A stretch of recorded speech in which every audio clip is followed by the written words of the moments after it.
Why is he always yelling at you? It's his machine. His theories. He's not the one who built it. Who did? You? No. Abstergo has a team of engineers. Not much they don't have. But I did oversee the assembly. Guess that's why he gets so angry with me. He's a dick. He's under a lot of pressure. We all are. Can't believe you're defending the guy. Warren saved my life, so if he wants to yell a little, let him.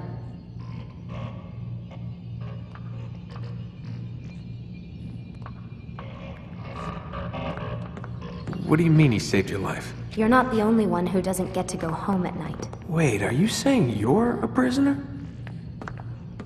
When they first approached me, I was finishing up my PhD. The university had made it clear I had no future there. They didn't like the subject of my doctorate, called it pseudoscience. Said keeping me on would discredit and embarrass them. It was the same everywhere. Other universities, companies I interviewed with. Pretty soon I was out of money and out of time. I was this close to waiting tables. Then I got a letter. From Vidic? He said he'd been following my career since undergrad, that he believed in my work and wanted to meet to discuss my future. You have no idea how good it felt to hear that. So I met with him. What did I have to lose? And he offered you a job? Yes, here at Abstergo, helping out on the Animus project. I'd have a chance to test my theories and prove the professors wrong. How could I turn that down? Think I'm missing the part where you became a prisoner. Sometimes I wonder if they weren't behind it all. If they manipulated events so that I'd get desperate. They can do that. They can do anything. I didn't think when I agreed to come here. They even told me I'd be trapped. For 6 months, a year max. Once the product launched, there'd be no need for secrecy anymore. But until then, I'd be a guest of the company. At least, that's what they said. And when the Animus was ready? They came in while I was sleeping. 3 guys. Guns. They dragged me out of bed. God. The worst part is I knew them. One guy, Richard, we ate lunch together sometimes. And now he was gonna... They were cracking jokes. I tried to pull away. He hit me. And that's when he told me I was going to die. Christ, what did you do? Nothing. I kept telling myself it wasn't real. And then Warren was there, shouting at them to get away from me. And they listened. Jesus. He's not a happy man, Desmond. I wouldn't even say he's a good man, but he saved my life. They never came for me again, and he promised they never would. You're still stuck here working for these nut jobs. But I'm alive. Anyway, I really do need to get the Animus repaired. I'll see you tomorrow, Desmond.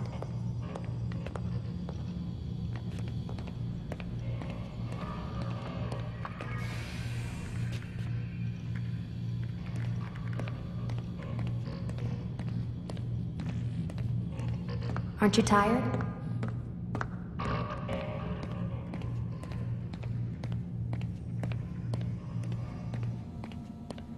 What the hell? Someone's been in here.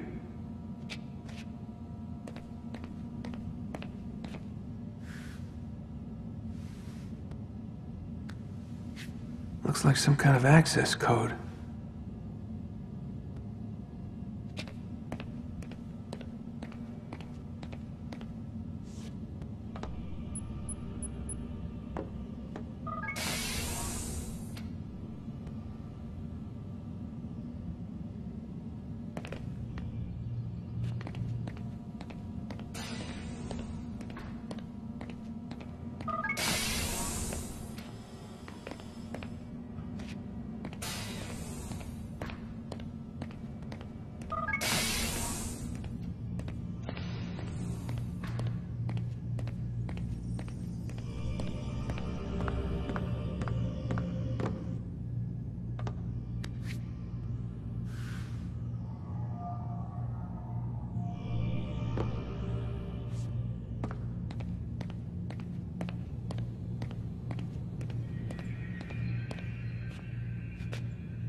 rise and shine. We've got quite a day ahead of us. You're in a good mood this morning. Miss Stillman has made some modifications to the Animus. You should be able to remain inside even longer now. And help you with your treasure hunt. This is serious business, Mr. Miles. I don't think you fully appreciate the work that Abstergo does. Maybe because I don't actually know what you people do. We change the world. Every day, in 100 different ways. Did you know that nearly every single breakthrough of the past millennia, be it medical, mechanical, or philosophical, has come from Abstergo or its predecessors? That's a bold claim, Doc. Think you might be exaggerating a bit? Not in the slightest. Oh, we certainly don't take the credit. That would arouse far too much suspicion. We choose our beneficiaries with great care. Why? Isn't it obvious? It means we're in control. But how? What makes you guys so special, so smart? That you happen to invent all these things while us mere mortals stumble around like idiots? To be fair, we don't invent them. We find them. Find them?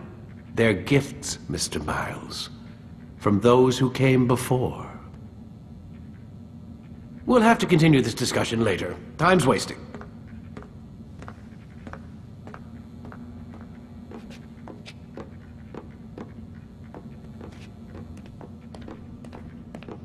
Morning, Desmond. Yeah.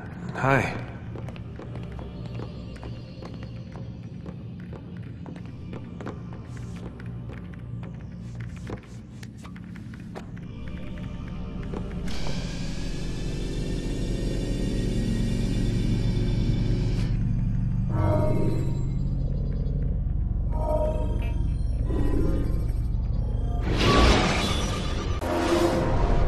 Come in, Altaïr. You've done well. 3 of the 9 lay dead, and for this you have my thanks. But do not think to rest upon your laurels. Your work has just begun. I am yours to command, Master. King Richard, emboldened by his victory at Acre, prepares to move south towards Jerusalem. Salah-ad-Din is surely aware of this, and so he gathers his men before the broken citadel of Arsuf. Would you have me kill them both then? End their war before it begins in earnest? No. To do so would scatter their forces and subject the realm to the bloodlust of 10,000 aimless warriors. It will be many days before they meet, and while they march, they do not fight. You must concern yourself with a more immediate threat. The men who pretend to govern in their absence. Give me names and I'll give you blood. So I will. Abun-Dukud, the wealthiest man in Damas, Majd-ud-Din, regent of Jerusalem, William of Montferrat, liege lord of Acre. What are their crimes? Greed, arrogance, the slaughter of innocents. Walk amongst the people of their cities. You'll learn the secrets of their sins. Do not doubt that these men are obstacles to the peace we seek. Then they will die. Another of your items is restored. Take it. See that it is put to good use. Return to me as each man falls, that we might better understand their intentions. And Altaïr, take care. Your recent work has likely attracted the attention of the city guard. They'll be more suspicious than they've been in the past.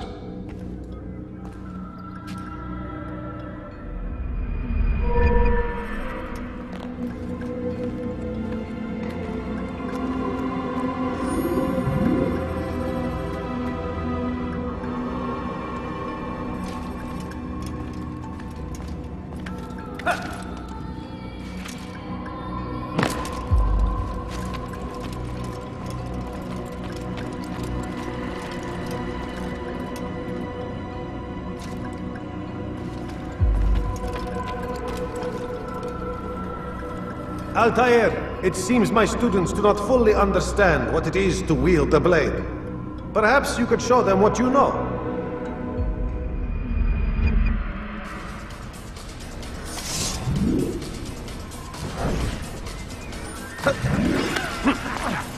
Perfect.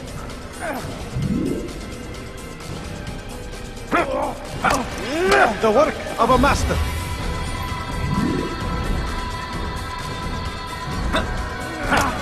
That, my students, is how we all...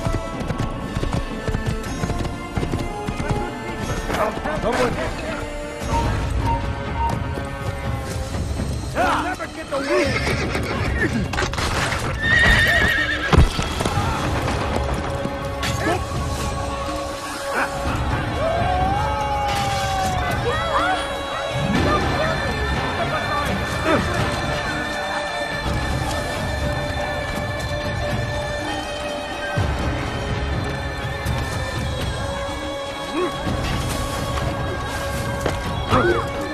My good keeper, your turn has come.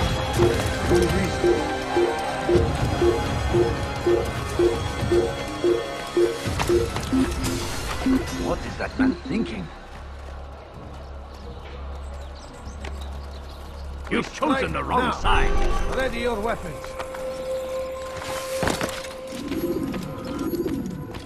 Altaïr, my friend. Welcome, welcome. Whose life do you come to collect today? His name is ibn-La'Ahad. What can you tell me about him? Oh, the merchant king of Damas. Richest man in the city. Quite exciting, quite dangerous. I envy you, Altaïr. Well, not the bit where you were beaten and stripped of your rank, but I envy everything else. Oh, except for the terrible things the other assassins say about you. But yes, aside from the failure and the hatred, yes, aside from those things, I envy you very much. I do not care what the others think or say. I'm here to do a job. So I ask again, what can you tell me about the Merchant King? Only that he must be a very bad man if Al-Mualim has sent you to see him. He keeps to his own kind, wrapped in the finery of this city's noble district. A busy man, always up to something. I'm sure if you spend some time amongst his type, you'll learn all you need to know about him. And where would you have me begin my search? If I were you, I'd start with the Umayyad Mosque and Souk Sarouja, both of which are west of here. Further to the northwest is Salahadin's Citadel. It's a popular meeting spot and has proved a reliable source of loose tongues in the past. Yes, these three places should serve your needs. My thanks for your guidance, Rafiq. I'll return when I've gathered the necessary information.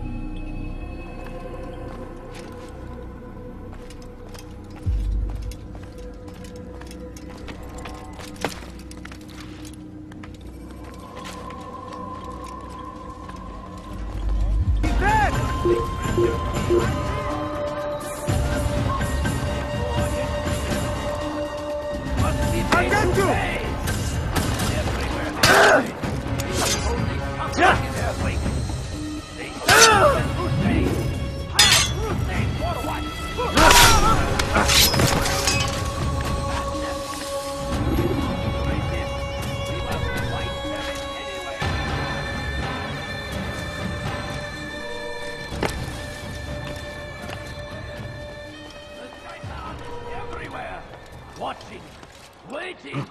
He tempts us always. Be strong, strong like Salahadin, and take up arms against our enemies in whatever way you can. The fires of war consume the land, and thousands of lives